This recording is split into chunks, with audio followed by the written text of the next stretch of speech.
Oh, beautiful.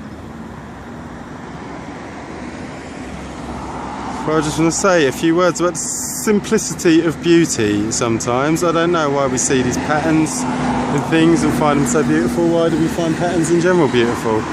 It's obviously something within our nature because we like to make nice architecture and beautiful shapes. Obviously this wasn't designed with any artistic purpose. There's some practical or functional purpose. I'm not sure what it is, to be honest with you, but it looks nice, you know, it's just pleasing to the eye, especially when I put this little sepia tone on it. So yeah, I don't know. Anyway, that's a bit of beauty for you. Now I'm just gonna catch this car. If an expert could get the number plate, I think it went too slowly. I swear to God, the fucking geezer in that motor was following me, right? There was a dude in just like a suit, just walking all round the outside of the road. You see the road far up in the distance there? He was on the far side. You know, what the fuck he was doing there, I don't know. And he was just walking along following me. And my paranoid mind says that he's part of the big, you know, security team of this area, who basically had accosted me 3 times over at Canary Wharf, and like most of them were alright, and they said, what are you doing, where are you filming? I said, tourism, which is true, basically. You know, believe it or not, I've never been to this area before, Canary Wharf or Greenwich. I've never ever been here in all my life. It's over 30 years of living in this country, more or less, you know. It's incredible, really, isn't it? You know, well, that's a real, that's a token of modern living, man. That's, well, it's not even modern living. I think it's probably, in fact, people travel more nowadays, don't they? You know, years ago, people never would have left their local area, and that is what happens to you. You know,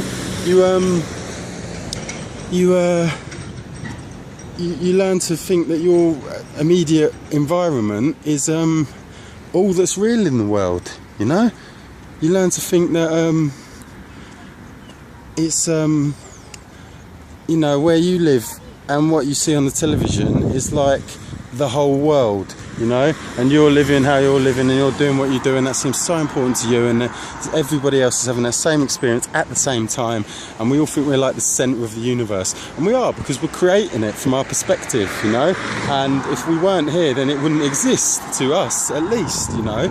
And I think it's a concept worth getting your head round, you know, that, you know, you are seeing the universe from where you are, you know.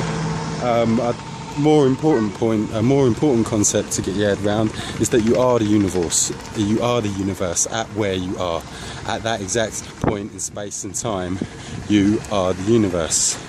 And that is what's happening in the universe at that exact point in space and time. That is you, and what you're seeing and what you're experiencing. You know, it's a part of one big thing, and you feel as though it's everything, and your subjective viewpoint is absolute, but believe me, my friends, it is far from that. But together we learn to understand more. I obviously think that I've come to quite a nice understanding, or I wouldn't be making these videos talking on like a mug as if I know anything about the world. But you know, that's me, that's I'm a human being, that's the nature of the ego, that is how we live. Just show you some nice building sites and that. It's an interesting area. I wish I could show, I don't know the area well enough to give you a nice little tour, but you know, if I did, you'd find something interesting. I mean, look, we can see over here building sites, high rises going up all over the shop, nice luxury apartments, and this area would have been poor as anything years ago, all around this, around the docks, that bandit country, yeah, all the Millwall area and everything like that. People would have been poor, you know, and now it's all full of luxury apartments, you know, which are bought up by the, you know, dare I say, Chinese, Russian, Arabs. You know, English people can't own property in this area anymore, no way, unless they're multi-millionaire English people, you know.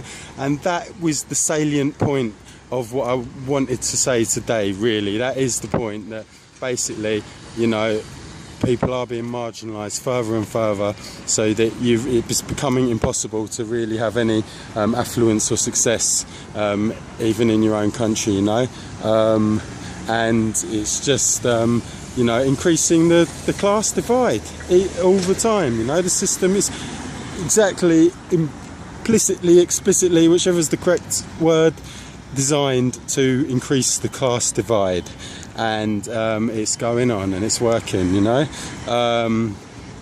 What was I saying anyway? Yeah, no, so anyway, I thought the guy who was following me, as I say, you know, I am a bit mad and paranoid, and this probably is another example of it, but the dude was walking along over the road. He was totally on the wrong side of the road. It's like, what's he even doing out here? Whenever I slowed down to look at him, he sort of slowed down. He stopped. I stopped on the side of the road. I had to like take a photograph of that beautiful thing that I was just showing you. Well, that rack tail, I think, over there, said feature.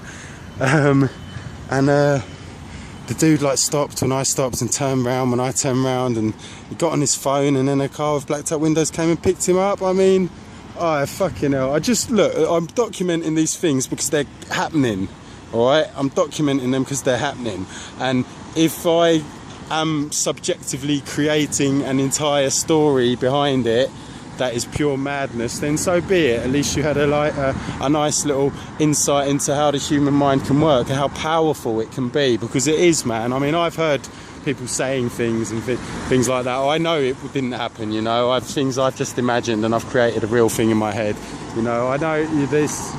You don't realise how powerful the human mind is, how you can totally make a non-reality into a reality, and it be, to all intents and purposes, a reality, because that is what you're experiencing at your point in the universe, and that's a really important point, you know. The mind is that powerful, and unfortunately people like me, we've experienced that as, like, you know, paranoid delusions, but if we could all try and experience that sort of thing collectively a bit, in a better way, we might actually be able to make some tangible changes in the world, purely through our mental positivity. And now I'm sounding mad, yeah, but believe it, guys, because there's got to be a point to all this. Our evolution has not stopped here, you know. Anyway, I think I just made a really good point, so I'm gonna leave it there and speak to you next time. My cunt, laters. Alright, a few minutes have passed now. The dust has settled a bit in my mind. The guy probably wasn't following me, was he? Probably had arranged for his friend to pick him up there. But as I say, it did raise an excellent point about how reality is such a subjective thing. And it's like, I could be walking along and thinking that guy's following me and he's behind me and he's following me. Or I could be walking along thinking he's not following me and he's just walking along behind me, he's walking the same direction as me and he's not following me.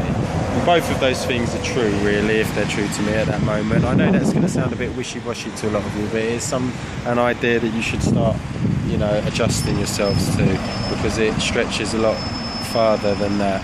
And you know, it's it really is an important principle to apply to our existence, that it can be any way we imagine it to be, really, and we can make it that way. And it's down to this, like, if you set yourself a goal, you can achieve it, and most of you will know that to be true, especially the more successful people that are doing the things that you want to do in your life.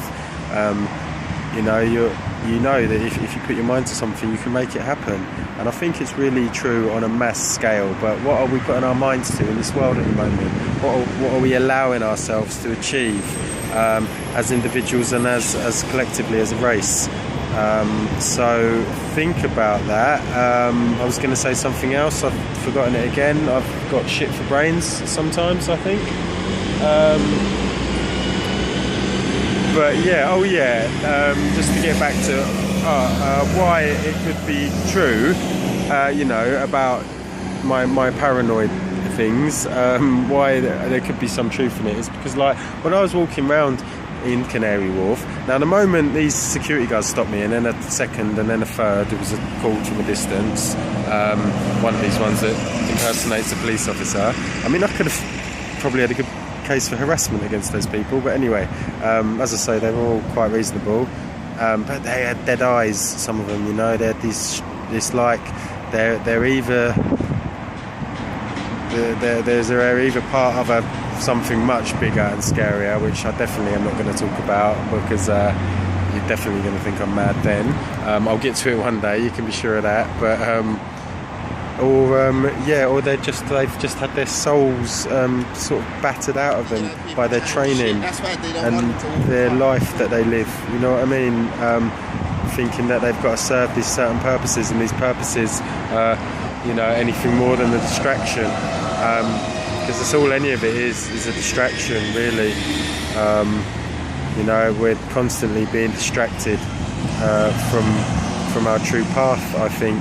And I don't remind you again, I cannot speak from any moral high ground, because I'm not doing enough to change the world, really, to change myself. I'm not doing enough at all, but I'm trying to work it out, and you're witnessing me working it out. You're witnessing me in that process. I hope it provides some kind of entertainment, perhaps a little distraction for yourselves.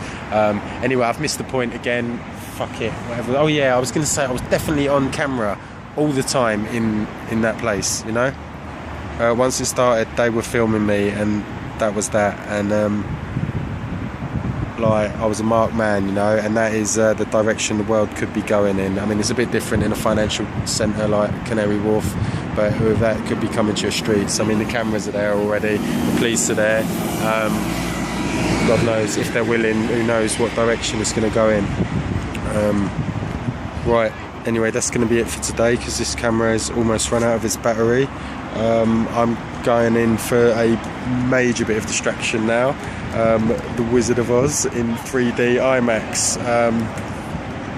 What did I tell you? I'm a slave to the machine. But sometimes it's very enjoyable. So I'll see you on the other side. I'll see you at the end of the yellow brick road. Laters.